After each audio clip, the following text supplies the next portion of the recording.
Scott Bauer, tell me about the options market and where you're seeing the flows and what that should tell our investor audience.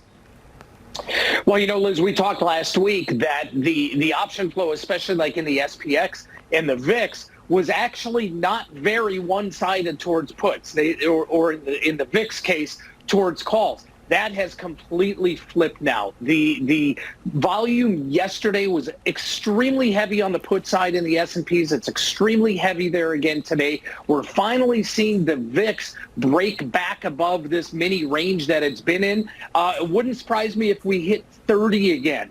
But we're seeing volatility obviously climbing. And as we always talk about, Liz, there's always an opportunity. You've got to take advantage of that opportunity when you see volatility come down to buy protection in this marketplace. And this is not being a Monday morning quarterback. We have talked about this repeatedly. I've talked about when we saw the VIX trading back down to 21, 22.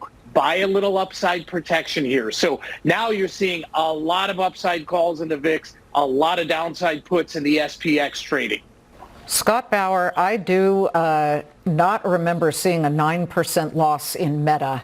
It's been quite a while. We do have that stock plumbing new depths here.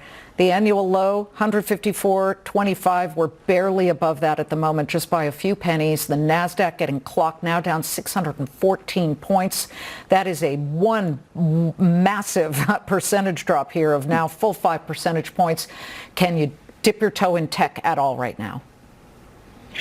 I think you need to wait a little bit. I really do. And it's not because, rates are going to 5, 6, 7%. But right now, all that momentum is to the downside. And if I don't get in now, Liz, if I miss 2, 3, 4% to the upside, I'm okay with that. I need to see the dust settle. Now, when you talk about tech, there are two names, and they're not necessarily tech. Actually, three names. NVIDIA is one of them, Microsoft is one of them, and Apple is one of them. I think this is a time where you can start dipping your toes there. You absolutely do not want to put a full allocation in, but I think this is a time. I'm not so sure, but I think we may see a little bit of an overreaction today, and we may try and get a bounce specifically in those three names. Scott Bauer, Scott Redler, I know you guys have spent the last few minutes of this trading session talking to us, and we appreciate you sharing it. You could have been trading, but